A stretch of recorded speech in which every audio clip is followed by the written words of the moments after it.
Doctor Who, Time and the Rani, the first story of the Seventh Doctor, is written by Pip and Jane Baker and starring Sylvester McCoy and Bonnie Langford. So yeah, Colin Baker, the Sixth Doctor, has signed a contract to do for years. Starting from 1985, he's been wanting to beat Tom Baker's record, but the show almost got cancelled by Michael Grade, who was the head of BBC at the time, as you guys might have guessed why.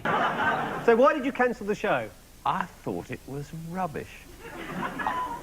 I thought it was pathetic. However, John Nathan Turner managed to save it, but unfortunately Colin is to be replaced as Michael sacked him. So Colin got offered to film his regeneration scene, but he turned it down, which I don't blame him. He must be devastated. If alternatively Colin did it, it would be a four-parter story, and it would explain how the Doctor met Mel. The casting for the Seventh Doctor could be played by a woman such as Joanna Lumley, Dawn French, or Frances de la Tour. So as Michael Grade, Sidney Newman and Jonathan Powell, head of drama, went in for the meeting despite not getting along, nothing came out of their meeting. Dermot Crowley and David Fielder auditioned for the role, and Andrew Sachs was offered but turned it down, which he later regretted. Ken Campbell was considered, but they said he's too dark for the series. So it was going to go for Chris Jury, but he played Kingpin in The Greatest Show in the Galaxy. Was unaware that he's been listed for the next titular protagonist, so eventually it went to Sylvester McCoy. He auditioned, including a read-through. His costume took a little bit of inspiration of Patrick Troughton, who sadly passed away 6 months before part 4 of the story came out. With their checkered trousers and braces, he wore a creamy jacket with scarf around it, handkerchief in his pocket, 1930s shoes, tie, fob watch, waistcoat, and shirts with question marks, and Sylvester McCoy was wearing a hat when he came in, so they let him wear a hat, and yeah, he suggested an umbrella with a question mark, and we get an iconic Seventh Doctor, very creative design. John Nathan Turner thought it was about time for logo to change, and it took Starfield away. They got the Seventh Doctor blink and smile on the title sequence, which I think it's a great design. So the story was going to be Strange Matter, but obviously changed to Time and the Rani. So the story begins with lasers shooting at the TARDIS with the Doctor and Mel unconscious.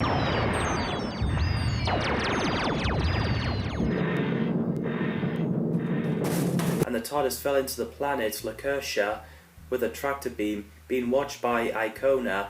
So Rani and Urek broke in and demanded to leave Mel and bring the Doctor while he's regenerating into the Seventh Doctor. And I know we can briefly see Sylvester McCoy's face in the blonde wig, which I don't see it as a mistake. I see it as the middle of regeneration process, and his face is morphing through. We get a nice title sequence, the first one using CGI with Sylvester McCoy's face painted silver, and love the theme.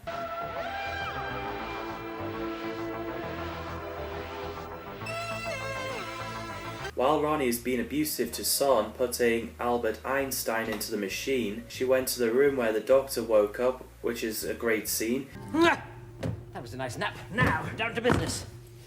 I'm a bit worried about the temporal flicker in Sector 13. So the Doctor sees Rani's plans kept falling due to his regeneration side effects. Son was trying to help her, but Rani threatened her, making Son to escape. As the Doctor is about to smash a computer with his umbrella, Urek came in to stung him. Meanwhile, Icona carried Mel from the TARDIS, so later she woke up and tried to run from him. As Son is escaping, she got caught up in those explosive bubble traps, which is upsetting to sit through because I like Son. So Icona thinks Mel is with the Tetrabs because she's not a Lacertian. So after the conversation, Mel managed to save Icona from those bubble traps, so then he realises Mel isn't part of a Tetrap. While they hide from them, the Doctor woke up with amnesia. Rani disguised herself as Mel, which is quite uncanny. She gets the Doctor to work on a damaged machinery in the lab. And I do like what the Doctor does with the spoons. I don't even know how to do it. Must have taken a lot of practices. So the Doctor needed a fresh air, so him and Rani went to the TARDIS. The Doctor changes his clothes, which includes his previous incarnation's outfit. So after opening Patrick Troughton's fur coat, his new outfit reveals, and Rani likes it. So while Mel is separated from Icona to look for the Doctor, Rani sees her on the scanner, telling the Doctor that's Rani. So Mel gets caught up in those bubble traps, pretty intense, because that looks pretty lethal.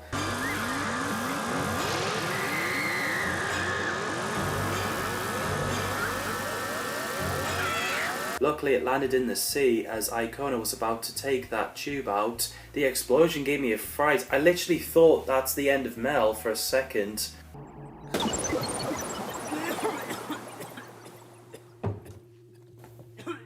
But I realised it was the machine that the Doctor is working on, while still unaware that he's with Rani, but he's also wondering why Rani's wearing the same clothes as Mel, wandering around the planet's surface, which is obviously Mel. So Icona saved Mel and ran into Faroon after telling her it was San, that skeleton lying around. She's pretty devastated. It's a sad scene. While Rani went out to get the mineral plate to replace the broken one from her TARDIS, Mel went in the HQ and the Doctor and Mel fighting each other as they struggle to know each other. As they're feeling pulses, Mel realises it's the Doctor who regenerated, and the Doctor realises it's Mel. Yes.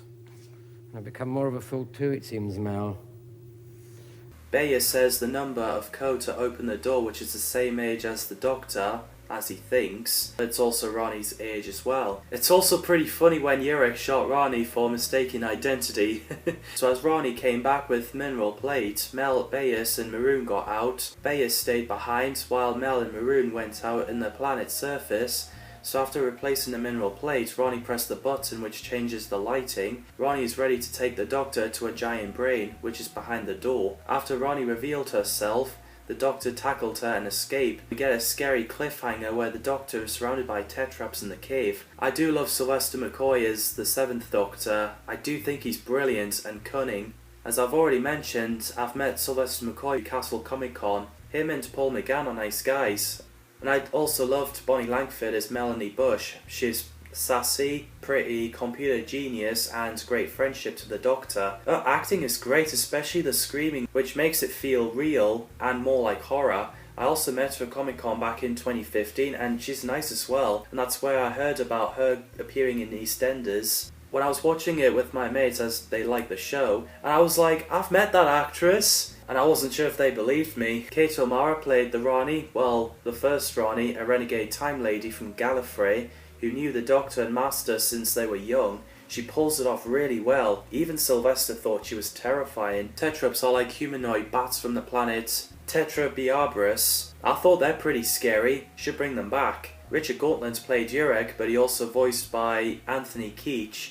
Urek is the leader of Tetraps, serving Rani for a while until the end, which I'll talk about it then. Mark Greenstreet played Icona, a Lacertian who's rebellious against Rani. Donald Pickering played Bayes, the leader of the Lacertian race until he dies, leaving Icona as a leader. Bayes' wife, Faroon, is played by Wanda Ventham, one of those Lacertian who's on the run. Maroon's daughter, Lovely San, played by Karen Clegg, who cares for other species as well as hers. She gets mistreated by Rani and sadly dies while trying to escape. John Siegel played Lanisha, the brother of Icona. Tom O'Leary played Albert Einstein, a genius who's known for devising his theory of relativity. He's later played by Nicholas Grace in the 4-minute episode Death is the Only Answer, alongside Matt Smith. Casts did an excellent job. The effects is nicely done for its time and low budget. The music by Keith McCulloch is fantastic.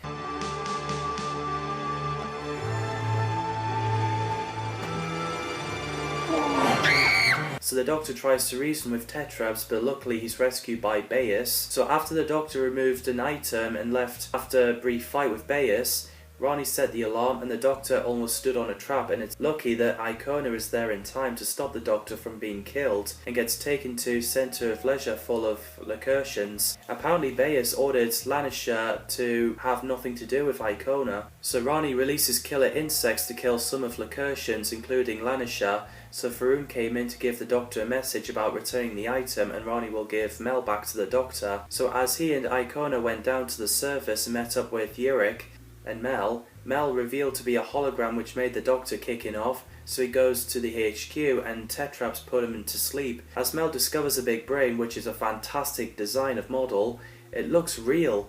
Rani drags her out, the Doctor is placed into the machine, it turns on to feed the brain with the genius's intelligence. Sadly, Mel and Bayes couldn't save him.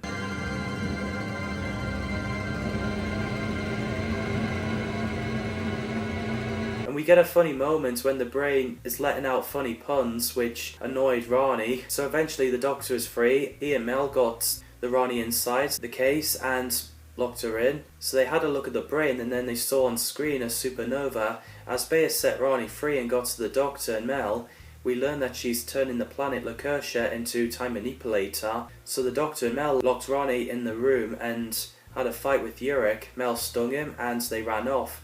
After Bayes helped Urich, he let Rani go. So then Rani and Urich went to her TARDIS. After all geniuses are set free, Bayes sacrificed himself to destroy the brain and delay the launch to miss the asteroid. So as the Doctor and Mel says goodbye to Lakertians, and apparently they have to solve their own problems, which is why Icona poured the antidote on the ground. So the Doctor drops everyone but Mel, obviously, back where they're from, while Rani is in her TARDIS full of tetraps and gets taken to their planet. I like the story, great start for the 7th Doctor. What did you think of this story? Drop your thoughts on the comments down below. Thanks people as always for watching, and see you in the next video.